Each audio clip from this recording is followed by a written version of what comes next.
These are, as I've said, typical Greek legends that would have been well and truly known. The story here is really reflecting what happened at the end of the Trojan War, where everyone's gone home. Agamemnon's first of all returned. He's come back home to discover his nice little family, not quite the way he left it. But then again, I guess if you go and sacrifice your children, wives aren't always happy. So and leave for 9 years. Hi, honey. I'm going for a little while. Yeah, I expect you to sit there and do a bit of knitting, maybe some weaving. But anyway, so the trilogy here is really like many of the other classics, going into sort of a morality story, trying to teach us sort of the origins of things, at least as the Greeks saw it.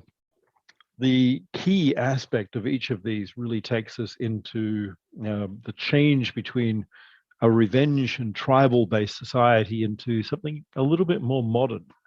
And that's really the move from an eye for an eye, a tooth for a tooth, and into something abstracted. The justice system now allows for something outside of the individual. So these three plays form the Orestia. They're tragic, of course, based on the continuing series of sort of revenges against each other, going right back to the original story of a demigod who founded the family that Agamemnon becomes part of, who basically had a little bit of fun eating his family and serving him up to the gods. I mean, I don't know if it's really what I would say a fun dinner conversation, but hey, why don't we get the children and serve them up in a meal to see if the gods can see if they're eating people. So not the nicest of individuals. And that person then, of course, luckily has some more children so that they can be cursed because, well, the fun of how they did this. So each of these form around the same characters as many others within the same time frame. The Trojan and post-Trojan stories were well known to practically everyone in Greece. It's really a center part of culture. And as I said, the Dionysian plays at the time formed a foundation of what they would see as their religion, their what would be Greekness, the part of culture that everyone could talk about and know that they were Greek. So Aeschylus was also, like many others at the time, he was involved in the war at Marathon. So he would have direct first-hand experience, not just with a few battles, etc., but actually seeing carnage at a level that many people even today would not have imaginable. So we go through the family. Electra, of course, comes into this, and it's a story about the origins of law.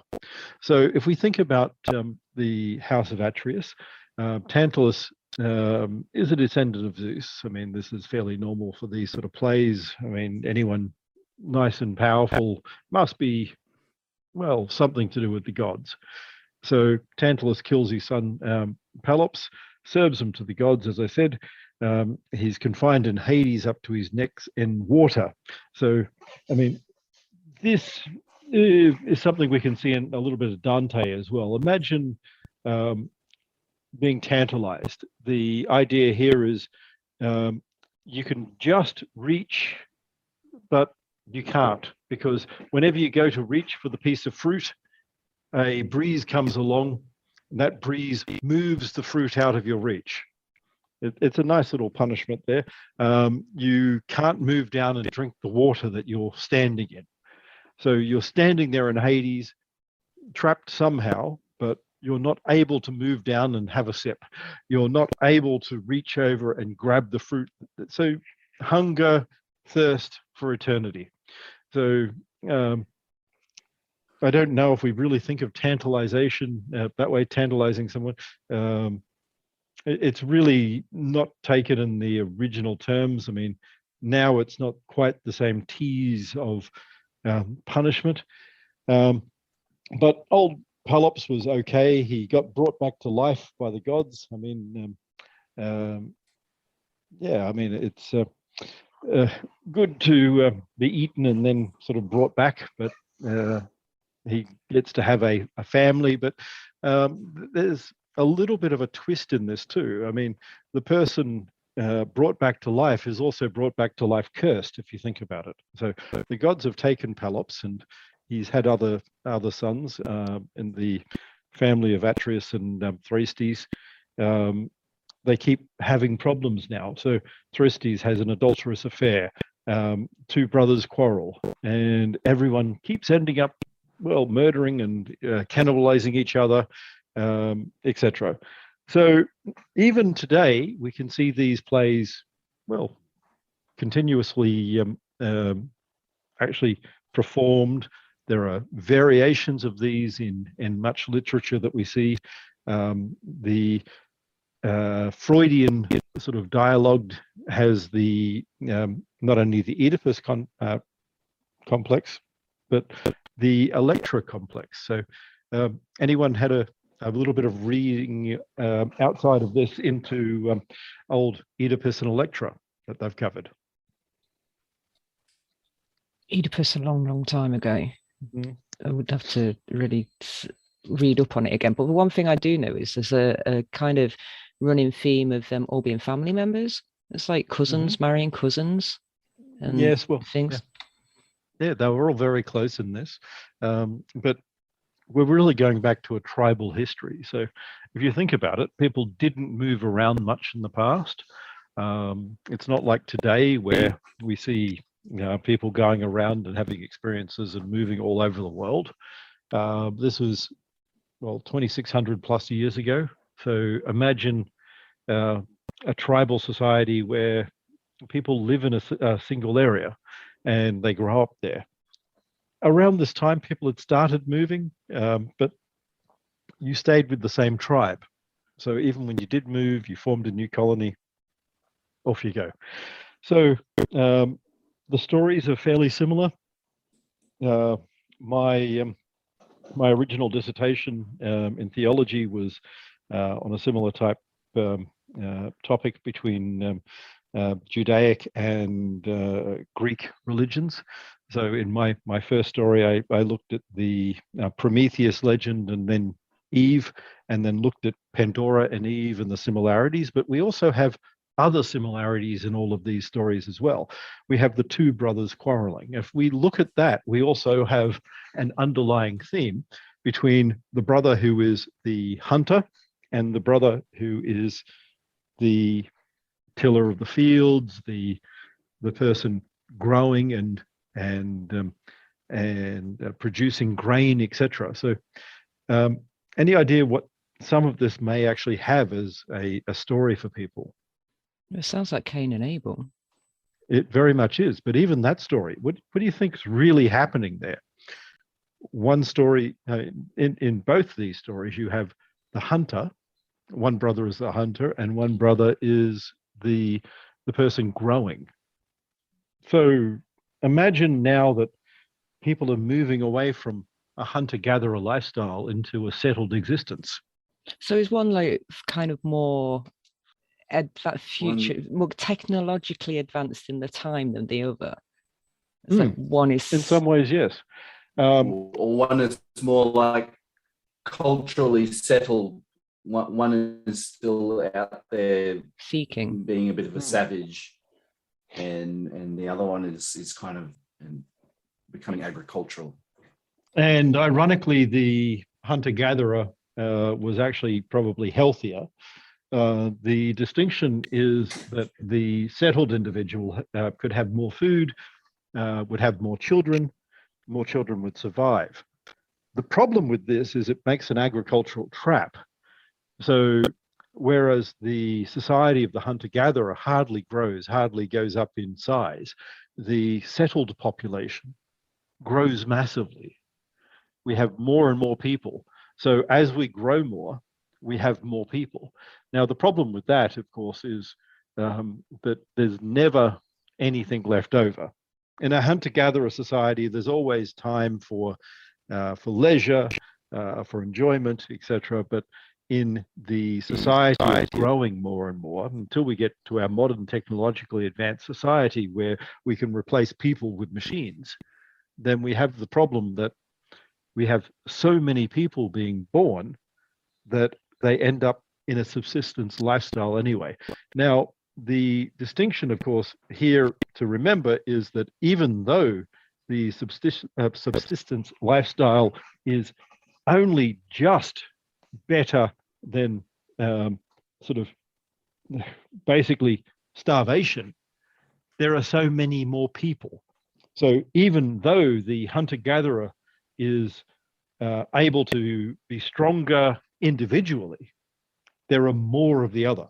And if you have one hunter-gatherer and 20 farmers, well, those 20 farmers still win.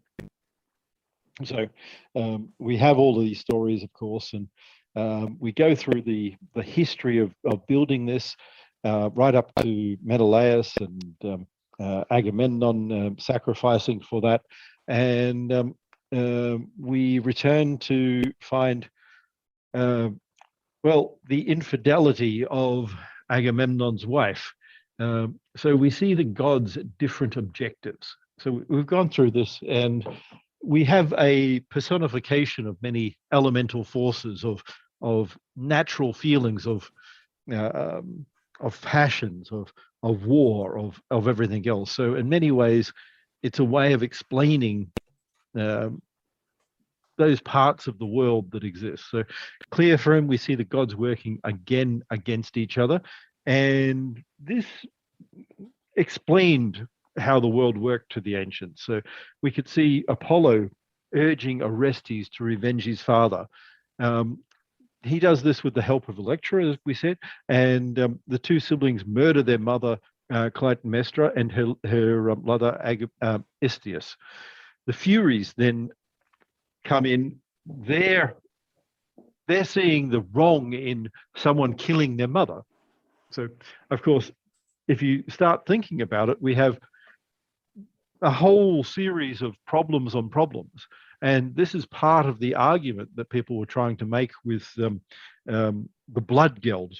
Even as we saw in Norse cultures, Vikings, it would be the blood law where you had the right to go after, in a noble sort of sense, in a truly honor-based society, the other person. And this led to the idea of the Furies wanting revenge for a son killing his mother. Now, can anyone tell me what the problem with that was according to the argument? Why didn't the Furies get their justice against someone who killed the mother? Well, the reason that the mother was killed was because she had murdered the father. Mm. And then they didn't get that revenge on Orestes because it was proposed by Athena that rather than being judged by the Furies, that he should be judged by a jury of people in the court of Athens. And correct. Then, but, and it goes, there's an aspect of that you're missing. So part of the argument in the court is something that we wouldn't accept today. Part of the argument was the role of the woman versus the man in bringing up and birthing children. So the woman was seen as the place where like an incubator, I would say, and the man laid the seed. So we know that's completely wrong. I mean, it's half and half, but back then they believed that the seed was planted in the woman and then it was grown. So the argument was that they're not really the same as the mother. So the son isn't actually truly the child of the mother. I mean, it's the child of the father. It's the child of the yes. seed. Mm-hmm. I don't know if anyone in their right mind would sort of look on that favorably today, but we have to remember that this is a very early society, and they had a lot of incorrect scientific principles. It's almost like early cancel culture. In a way, yes. Cancelling out women. I was just thinking that, there's a lot of sort of gender. I'm sure you probably could find someone out there who is thinking along those lines today. But... Well, this is so one of the things you see a lot of now is this promotion of a early society where we had a matriarchal sort of system, and people try and say that in the past we have these little clay figures that were women. Now, this is something I want you to think about. That doesn't actually mean that that was true. If you think about Athenian society, remember here, these are very patriarchal sort of systems of government back then. And yet, who was their goddess? Yeah, Athena. So we have a society that worships a goddess, and yet women are second-class citizens. Yeah, they have no right. They're not part of the jury. They don't play really any part in the governance or decision-making. So I'm not saying that it's not good to try and find a more integrated society. I think it is.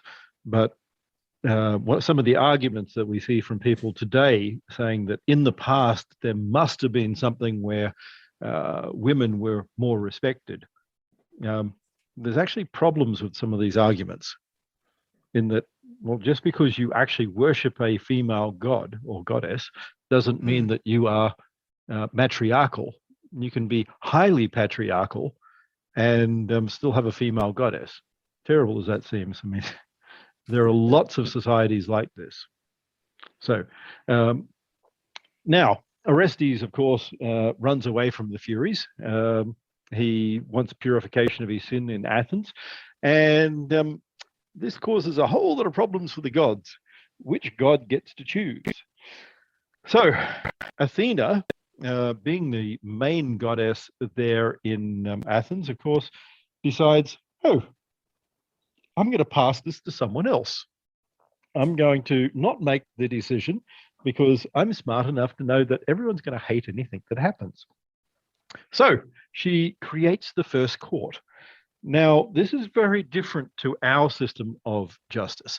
Now, the whole voting was more a direct democracy. Not everyone could vote. Women couldn't vote. Slaves couldn't vote. People who were merchants from other cities, even if they lived there for many years, weren't citizens. But there were still thousands of people who had the right to vote within Athens. And the court here would be something like maybe 3,000 to 5,000 people. I cannot imagine that being workable. I mean, obviously it did for a while for the Athenians until it fell apart.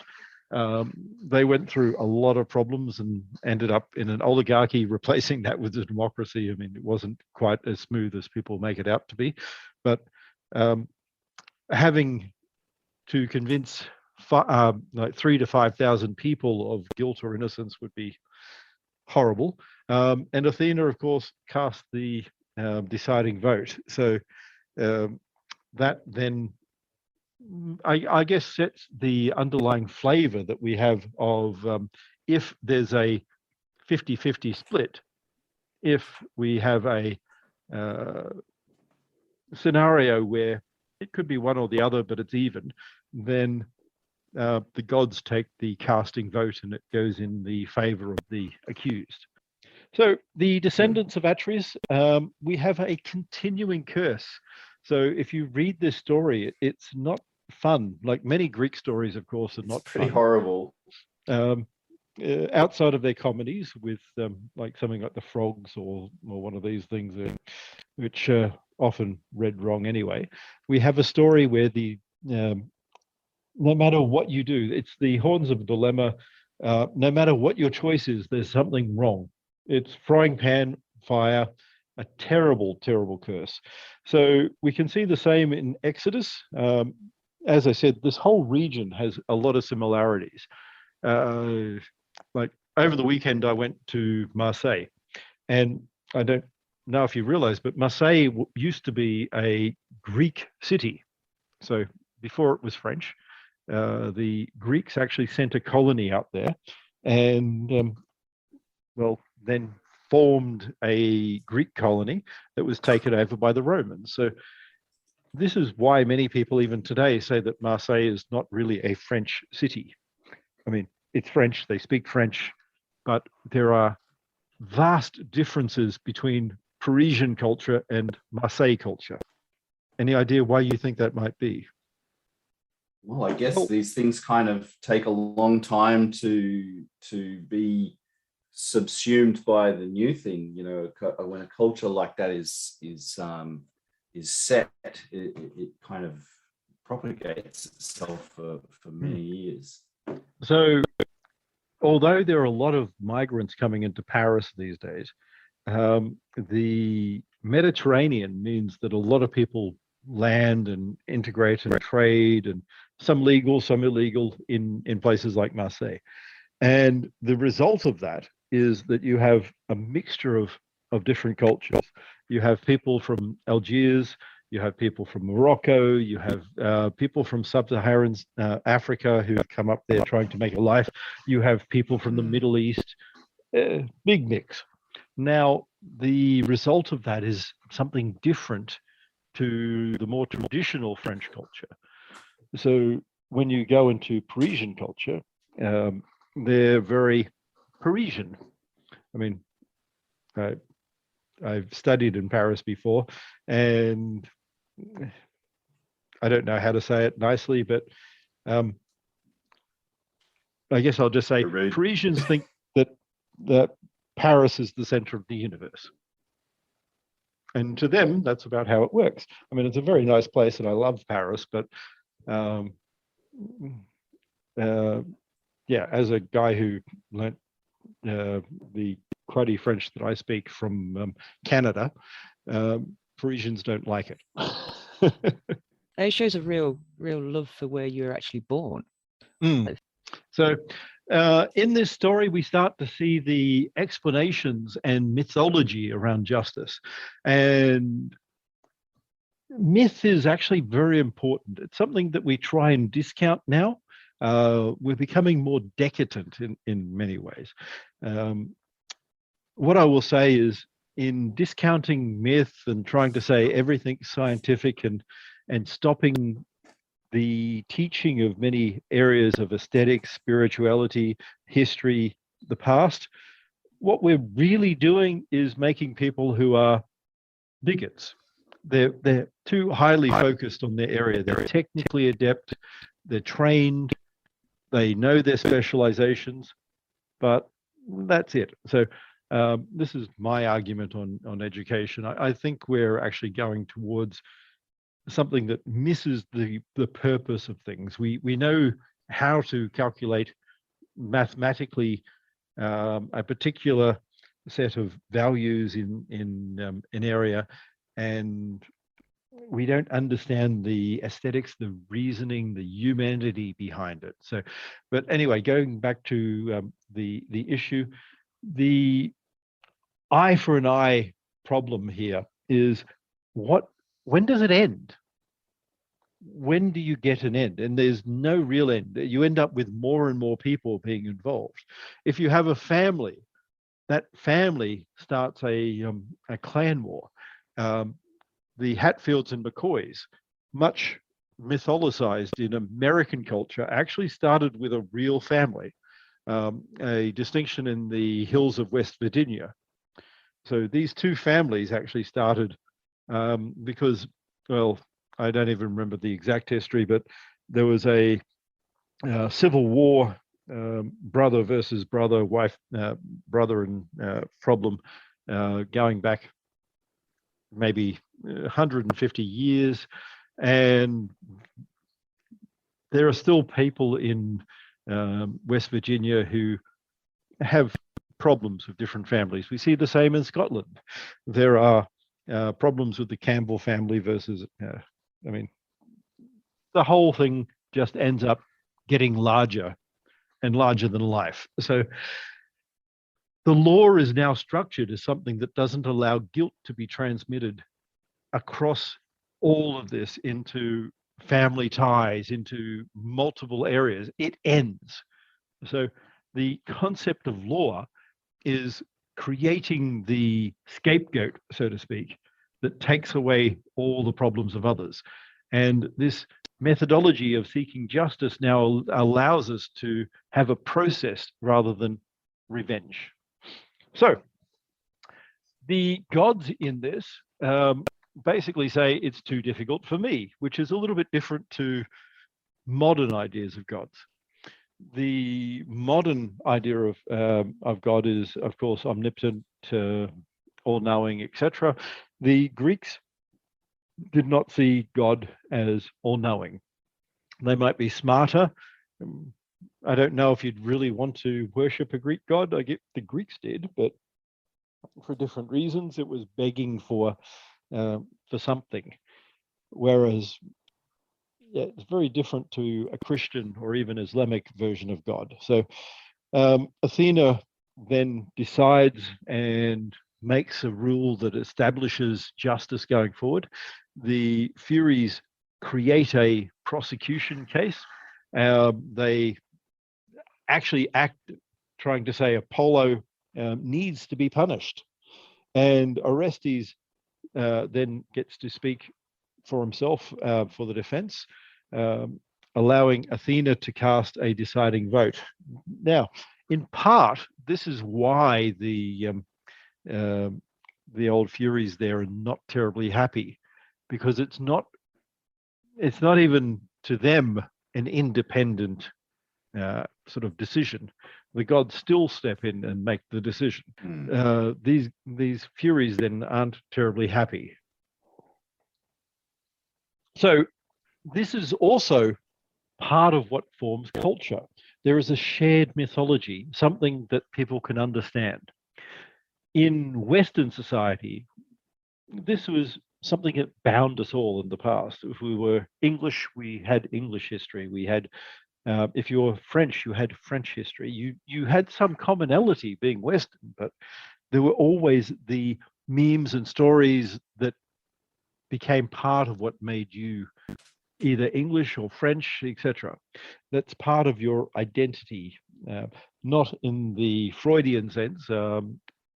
Freud and his description of identity I don't particularly like, but it's really what we're seeing right now in identity politics. It's actually Freudian. Unfortunately, that's ironically also for these people who like to say how this is a definable system. It's unfalsifiable. Old Popper and things would be unhappy. So imagine now that these Furies, their role is to try and punish.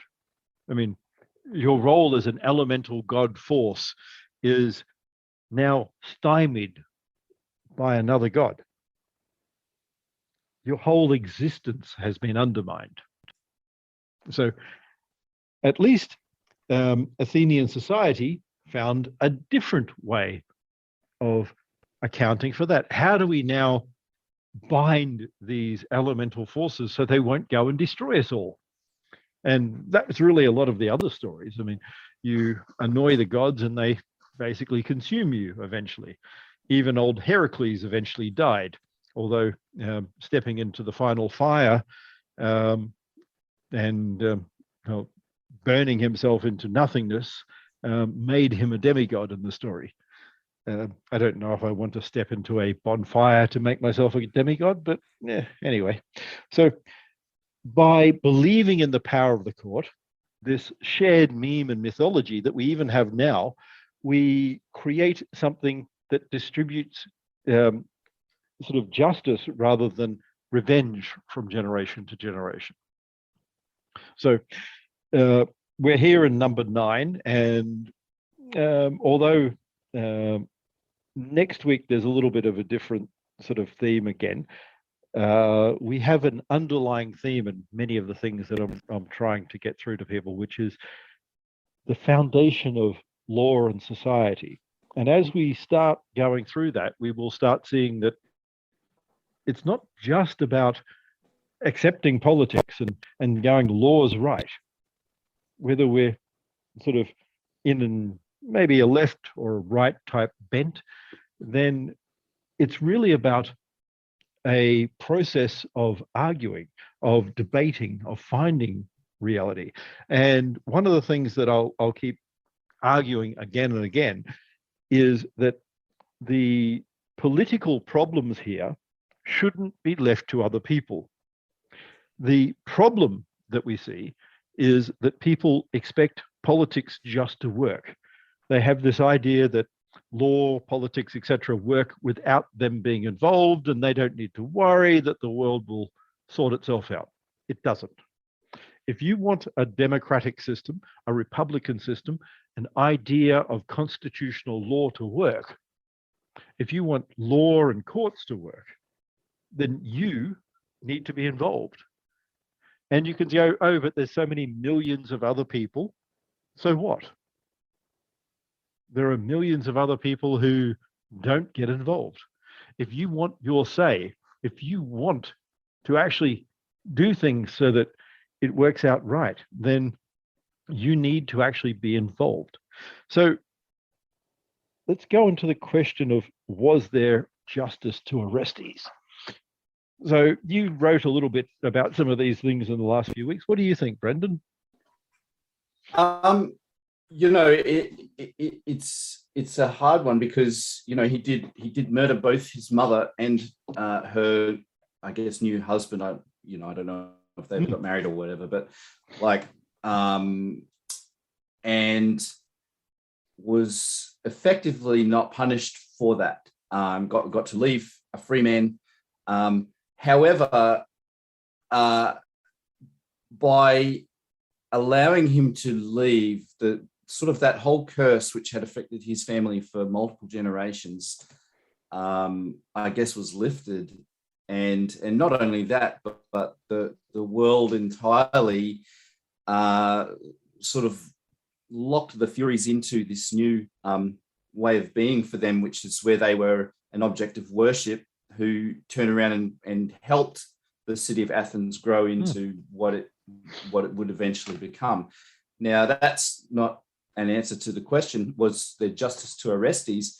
I think Orestes got the justice that he wanted, and I think he went to court not really caring almost what the outcome would be, and that the fact that he was freed, I think, was the people doing what they thought was the right thing to Orestes. So I would say that yes, he got justice for himself. He avenged the murderer of his father, which was unfortunately his own mother.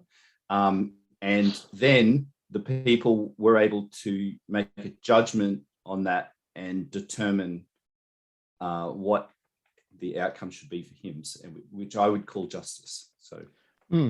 So my next question is, did he break the law?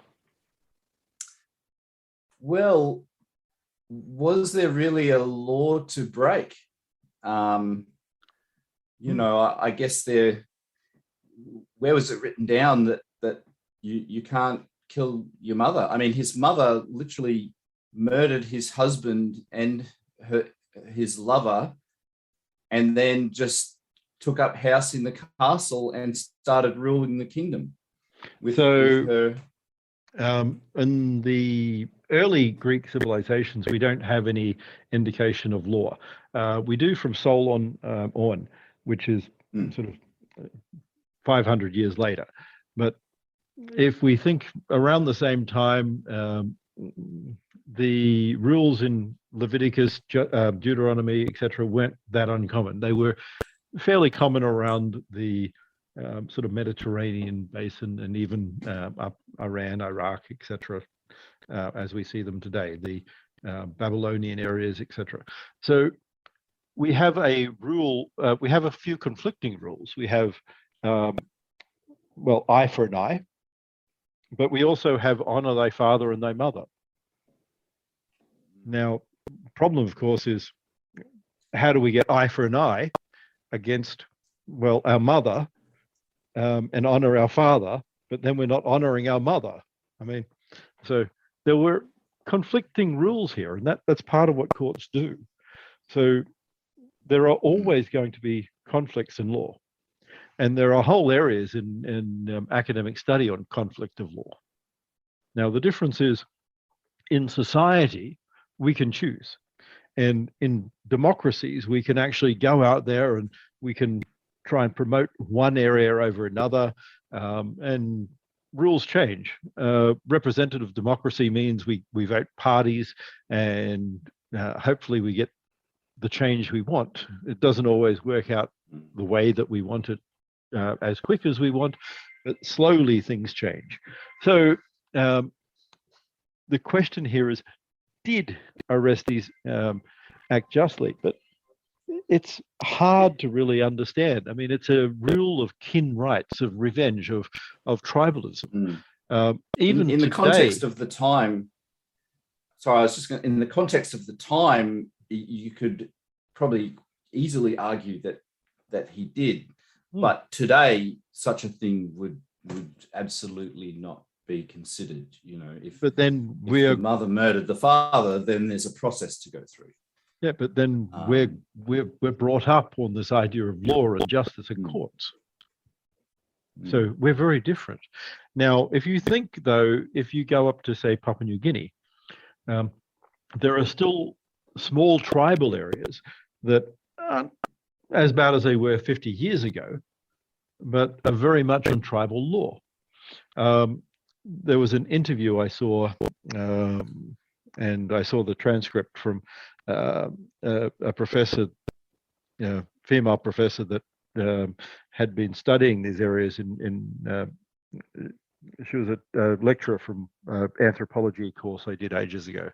And she interviewed a Papua New Guinean man who, well, was older now. He was probably in his 60s or 70s, maybe a little bit older. I mean, it's hard to tell. But he was lamenting the changes in society and how he couldn't go out there and well, hunt other people and for revenge and that sort of fun stuff.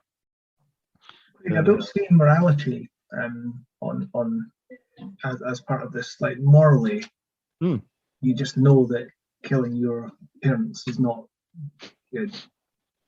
So I don't need that written down. I know morally that's wrong. Yes, I'd agree. Was that always the case back then? I mean, it would be a hard decision, but I mean, to Orestes, morally, not revenging his father would be wrong as well. So, I mean, it becomes a hard thing without some underlying, what is the conflict of rules, conflict of law here? So now we see it this way, but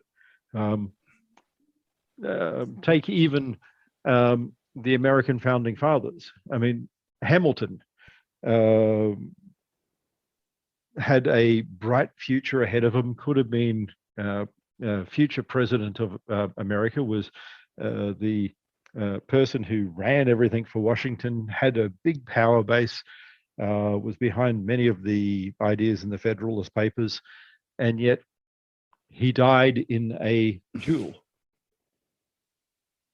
I mean, to us, that would seem strange. Why would someone go out there and fire a pistol at someone else to solve something that is seemingly minor?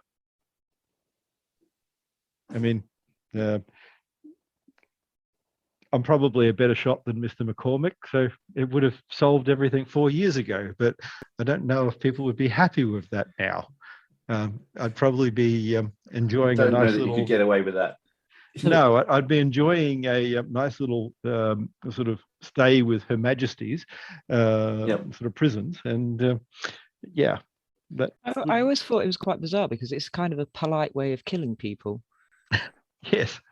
Well, the idea was God would help decide, but if you're a better shot, a better marksman, then, well, really? I mean, there's a little bit of luck in everything. I mean, if you're a better marksman, you're probably slower and don't fire first, and the other person might be lucky, although it's very unlikely that that marksman would hit you just randomly, especially with old muskets, etc., that are horrible, horrible things to fire. They're not rifled, so yeah, you have to be incredibly still to actually make the damn thing go where you want it to go. I've got some old black powder weapons, and I've fired them before, and they're horrible things. I mean, I can fire a normal handgun and actually hit a target, but it's rather random with a flintlock. So you're lucky if you actually hit anyone, to tell you the truth. But anyway, you have to be very still and take a long time. And yeah, so modern concept of justice has grown over a long, long time, and it's formed in our sort of psyche as a change in how we think about things. But it's not something that is everywhere, and it's not something that even now that many cultures don't sort of find strange. So I'm not picking on any of these things, but there are many tribal cultures. Like if you go to Afghanistan still, although we've been bringing up some of the youth for the last 20 years to understand Western ideas, and then throwing them to the wolves, when we left, the idea of sort of tribal justice still remains. So if you go to many of the areas, even in somewhere like Morocco, and you go up to the hill, many of the Berber people are still tribal in how they think about things. And this is part of the difficulty when we sit there thinking, why aren't they going to think like us?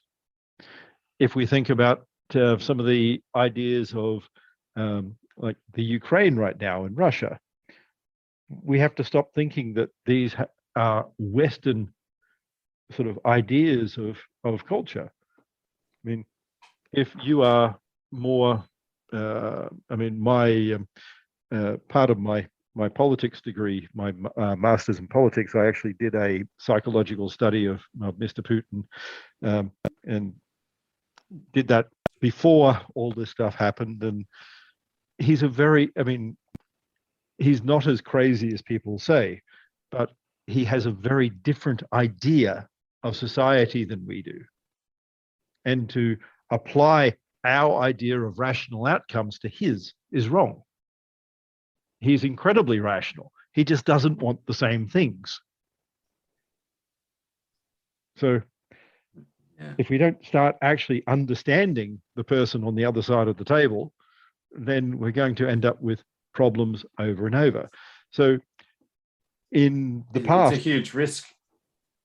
I just see everyone being taught to regard that whole country and everyone from it as these kind of psychopaths who just want to kill and destroy. But really, that's not what's happening. That's been very thoroughly thought through, and he knows what he's trying to achieve. So this is part of why I'll keep saying that it's so critical that we understand the origins of Western culture. These things are not something that everyone naturally knows. These things are not a foundation of the world that exists everywhere. The Chinese, Confucian, and Taoist sort of foundations are very different to ours. And if we start thinking that they will understand us without understanding them, we're totally wrong. So the criminal justice system that we have now is different to tribal society. And tribal society, whether we're looking at Indigenous Australian culture or Afghani culture is very different to ours. So we have to start thinking that if we want to understand these people, we have to understand ourselves, and our own cultural foundations will teach us why we have this law, why it matters, why it can actually act to build something better. Or we'll end up not caring and abandoning people we're training, like we did with the Afghanis. Spend 20 years getting women into society and then throw them back into a batch of sort of people my age who haven't accepted Western ideas, and yeah, burkas for all. So can God act in a manner that is honorable and just, or is this outside of human understanding, is a question we also need to think about. So these questions aren't easy. Plato and justice, if we go right back to the beginning of these lectures, definitions matter. So as a sort of quasi-philosopher, I've studied philosophy to a postgraduate level. I will cause lots of problems by sitting there and trying to get people to define things. One of the things I've done many times is ask the question why 20 times in a row. People can't always, if they don't answer the thing to a definition, then we end up with problems. So justice can mean different things to different people. And if we don't define what we mean, if we don't found the sort of structure that we're building it upon, what we're describing, then what are we really describing? So in justice here, in the for Orestes, what was justice? And it can be different to something we see. And well, again, he acted lawfully. I mean, in many ways, the rule of father over mother would have been a justification. The father is more important than the mother, and he's now head of the household. So are you familiar with the term paterfamilias? The Romans, the head of the household was the paterfamilias, the person who was the one controlling the family. And the paterfamilias even had power of life and death over people in his family. There may have been a cost, but that doesn't mean you couldn't do something like your own son or daughter. You could punish them by killing them. I'm not sure if that actually sets a lesson to anyone. Agamemnon sacrificed his daughter. Yes, of course, to get wind for his boats. On a totally out there thing, all I have to say is beans. Kidney beans are very good. Wrong sort of wind, I know. Anyway, so Hobbes. Hobbes there is interesting. Hobbes in Leviathan.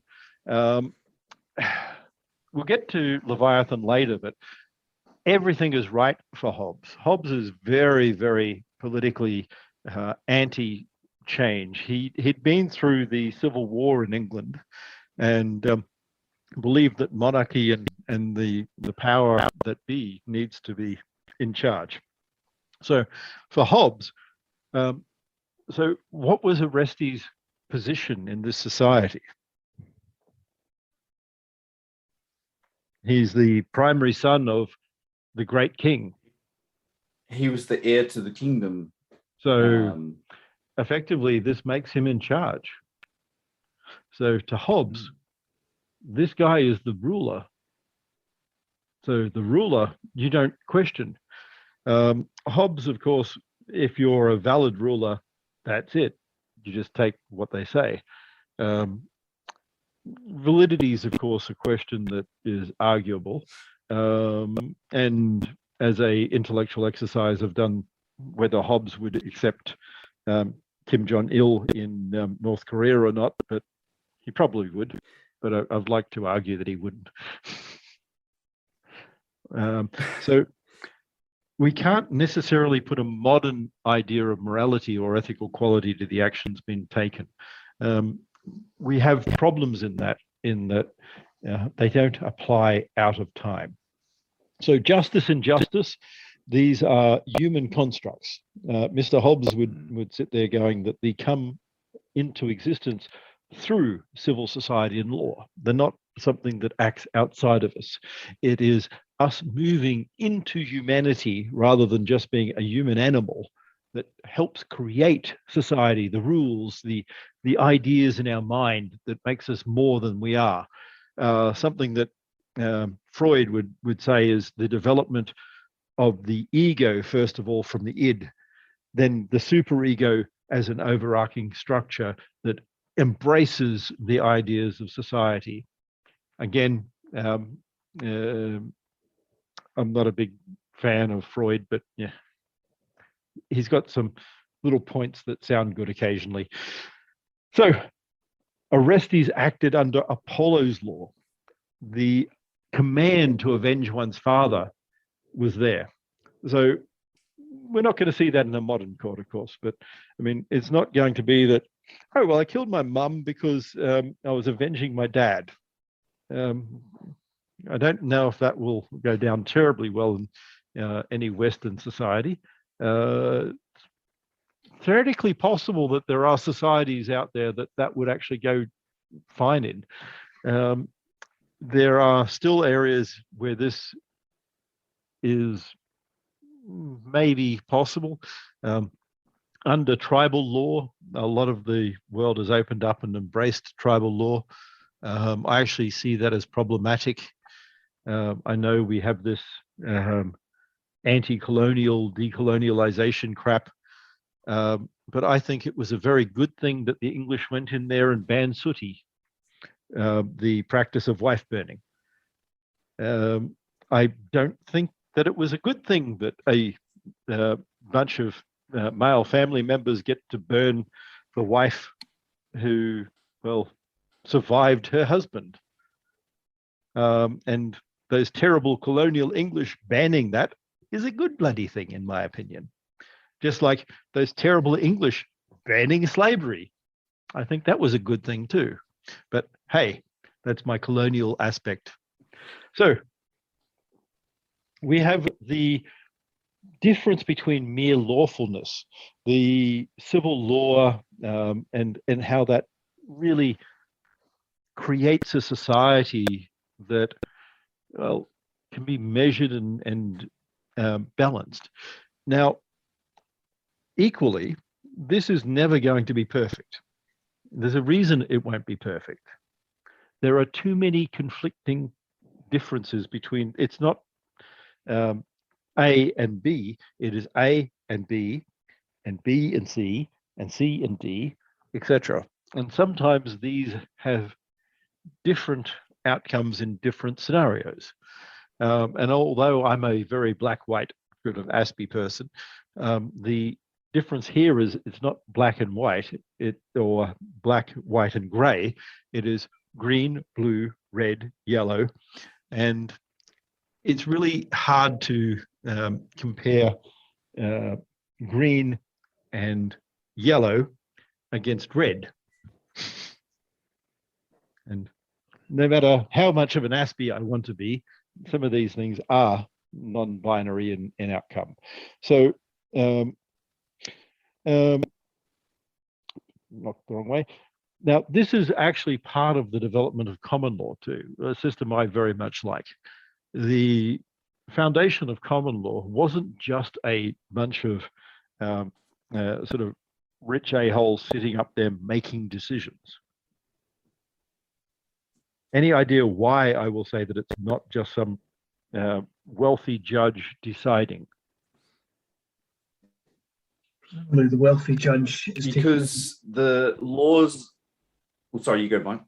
Oh, thanks. I was going to say the wealthy judge may take into consideration the sort of public outcry of a judgment that was too lenient, so may adapt. In part, yes. He's got to consider where he is, but this was also the foundation built on juries.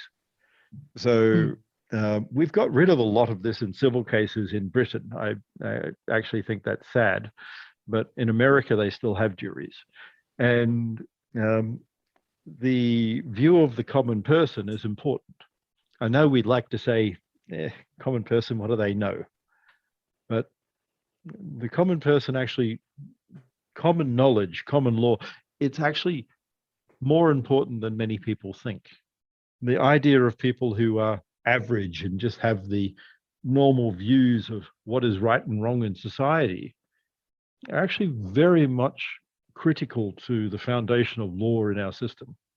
So diminishing the role of juries in the justice system is a big negative, in my opinion. We haven't got rid of them, at least in criminal cases, but in civil cases, deciding the role of what is right and wrong is important. Now, some of that goes back into sort of the birth of the machine age, etc. Now, there's a negative on that people don't realize. If you think, for instance, why this happened, it was actually protecting a lot of the commercial people around the time when the factories were being built, etc.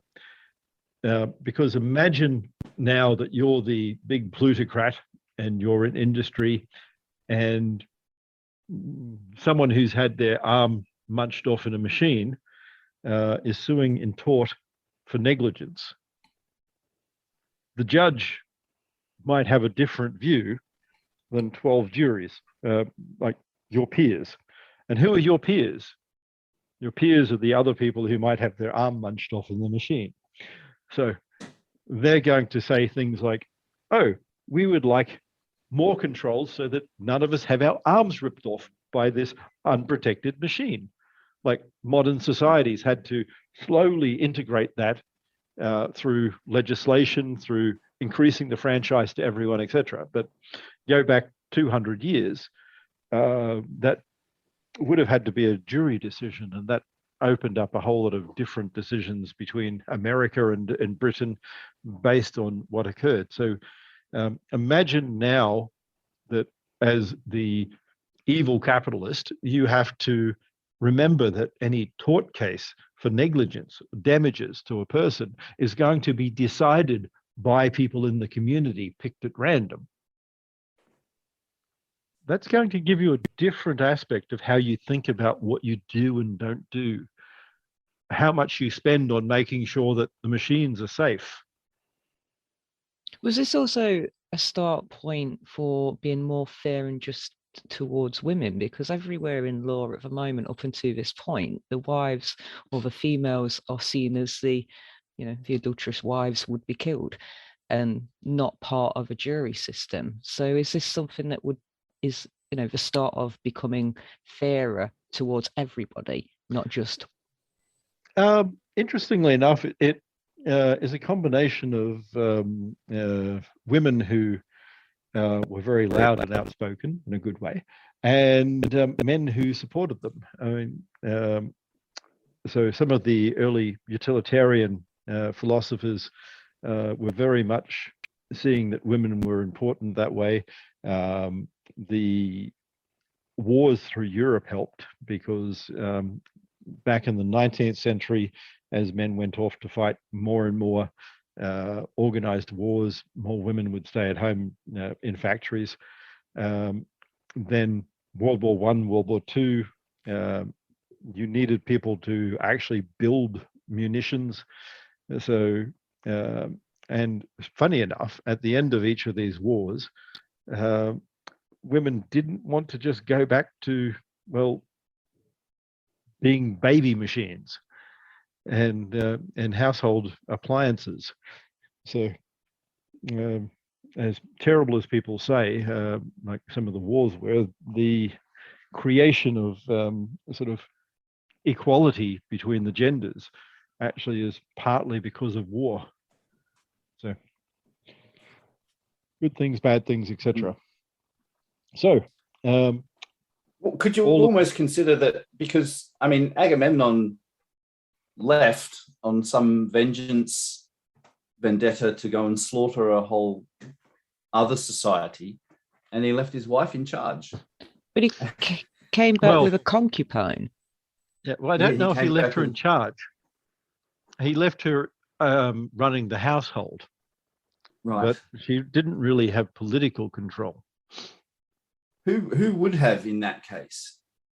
There should have been a steward or someone that he left in charge, but they don't really go into the details there. But it's quite possible that her lover was actually the steward, etc., etc. But that was her cousin, wasn't it? Yeah, a lot of that then. So, question: is law innately good or evil? I mean, there's a lot of people out there who say law's bad, justice is bad, government's bad. A lot on the anti sort of what I'm trying to do side. Like the Roger Vers of the world will tell you how bad everything is and we need to go back to anarchy.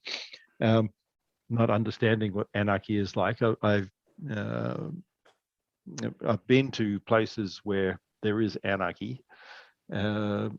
I've seen 12-year-olds with AK-47s in my life. It's not fun. I mean, I would prefer a little more stability. Now, we want to try and get people without bias. We want someone who will understand truth, but that's something we need to start teaching people. So the spirit of common law is something that has developed foundation of decision on decision on decision. And over time, people have even allowed people who are obviously guilty to get away with things.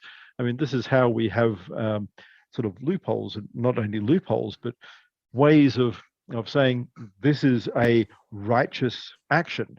For instance, if someone's killed someone in self-defense or protecting their family member or something else. Now, technically, under the early letter of the law, if you sort of picked up a gun and shot an intruder, if there were a group of people in your household that may have killed you, technically you've murdered someone. But because common law over time has said self-defense is good, juries have said, well, that guy hasn't really done anything wrong. He's protecting his family.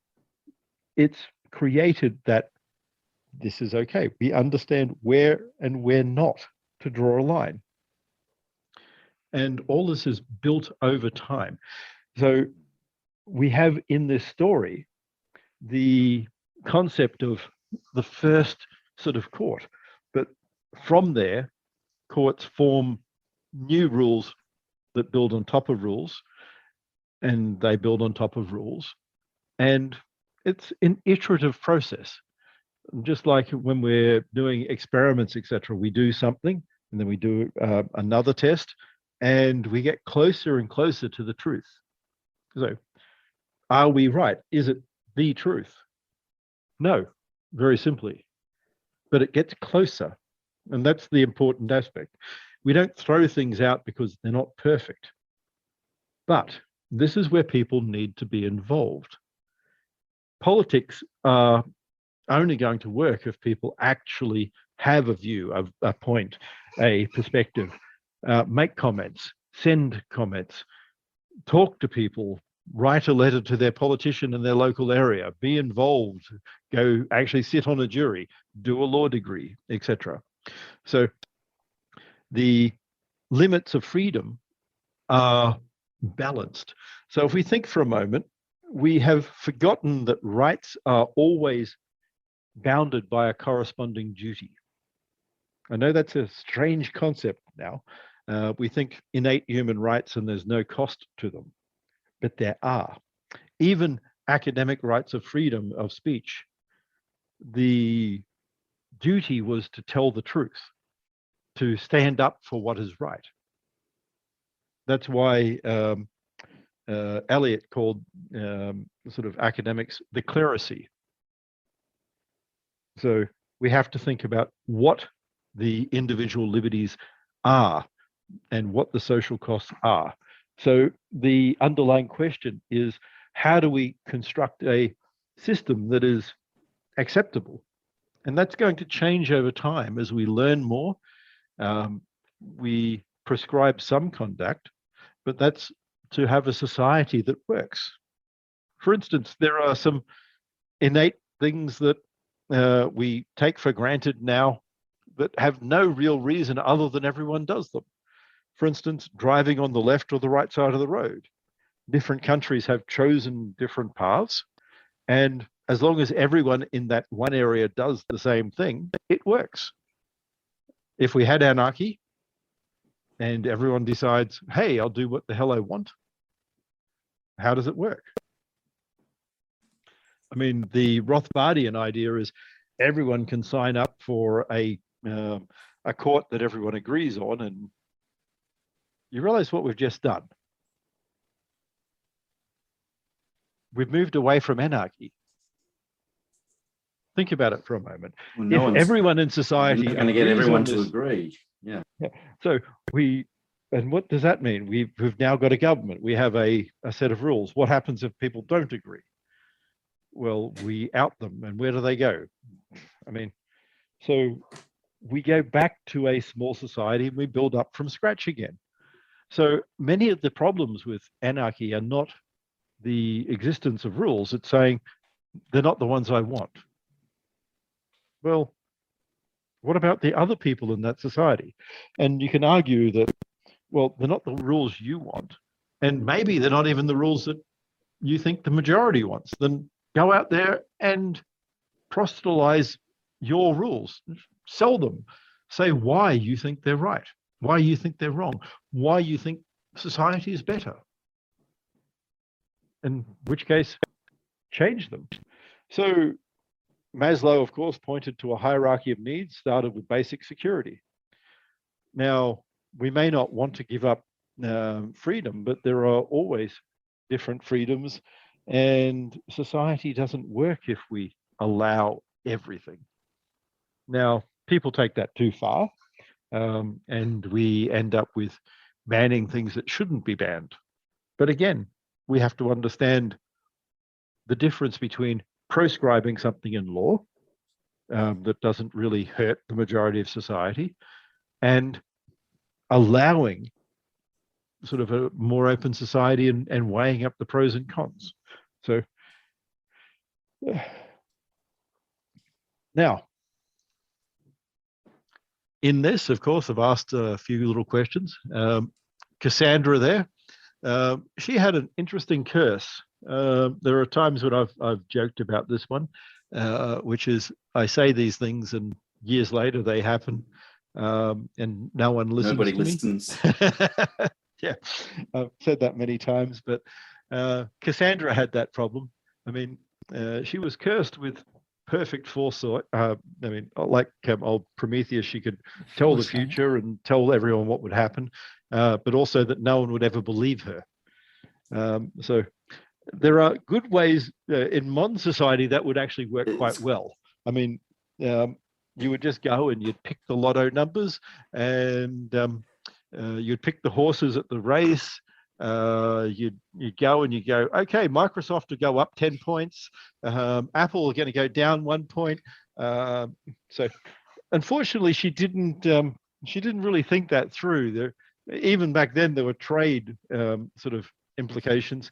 So Cassandra could have just started betting on her own and ignored everyone and been richer than Croesus and taken over the world. But hey. Unfortunately, she became concubine to the king. Yeah.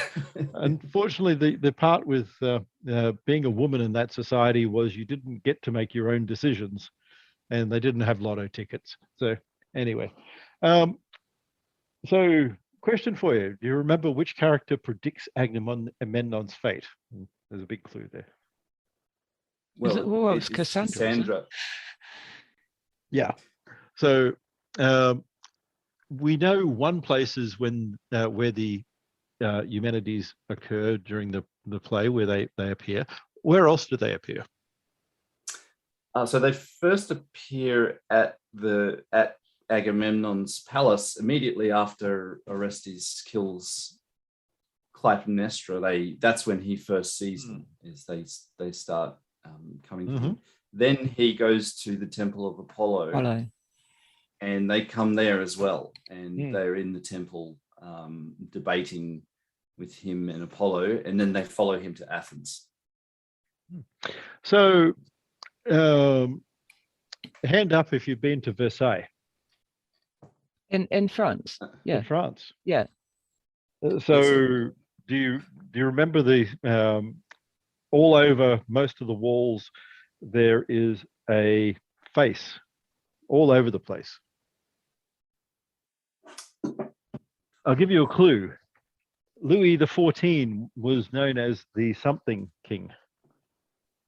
I don't know that one. No, that he was known as the Sun King. So is that because of all the parties he had in the gardens and stuff? No, that was because of his power. But he was known as the Sun King, and the pictures, the faces were all of Apollo. Okay. So Apollo was there as sort of the bright person leading France. Ironically, no one was terribly happy with Louis XIV. They were afraid of him in true sort of Machiavellian flavor. But when he died, they all jeered him and weren't happy. But the problem was that he, wasn't a terribly good king. I mean, he was in some ways. Inside France, he was, but he lost more territory than he gained. The Hudson Bay area was lost to the British. A lot of the Dutch colonies that ended up having a lot of power around the world used to be French. Lots of area was lost under his rule because he kept starting wars that he never finished well. He liked starting wars, but he was not terribly good at winning them, unfortunately. So as a result, although he consolidated power and became a true absolute monarch, he was also terrible at everyone hated him outside of France, and that led to everyone attacking him from other countries, forming alliances. Even the English and the Russians were actually allied at that stage, funny enough, and helped free many of the German territories. So, I mean, the irony is the French monarch was invading Germany, and the Russians and the British came to the defense of the Germans at this stage in history. So, I mean, very different to what happened later. Yes. So, anyway, so the thing to take away here is, again, we're developing a process of trying to understand justice. We're trying to come to not. I'm not going to tell you what it is. I think the key in all this is actually building your own understanding. So lots of reading if you want to keep going and understanding more. I'm not expecting that you'll read all of this. The Lex Talionis on vengeance there is quite interesting. And from all this, we can hopefully make ourselves better citizens. So that's at the end of this section. And off we go. Thank you very much. All right. Thank you, Craig. So any other questions or anything for the night? Yeah, why did he build everything? Was it east west orientation at Versailles? Is that because of the sun? Because Apollo, the sun, yes. east, yeah. Yeah, Okay. he was representing himself after the sun god. So as such, Right. Full. Yeah. Mm-hmm. Okay. It was if you actually look at how he made life into a series of rituals, and the sun rose, waking everyone up at the same sort of time, as all the windows were facing one way. The king would get up and everyone else would be part of this big society that was, how close am I to the king? Yeah, it was an interesting little sort of series of events there. But it was following an ancient tradition, isn't it, of worshipping sun gods in a respect. In a way, he was trying to paint himself as that, yes. So, yeah. Become God. It's not a terribly unusual thing through history with potentates trying to make themselves more important. Well, it's the giver of all life, isn't it, in a sense? It's all powerful,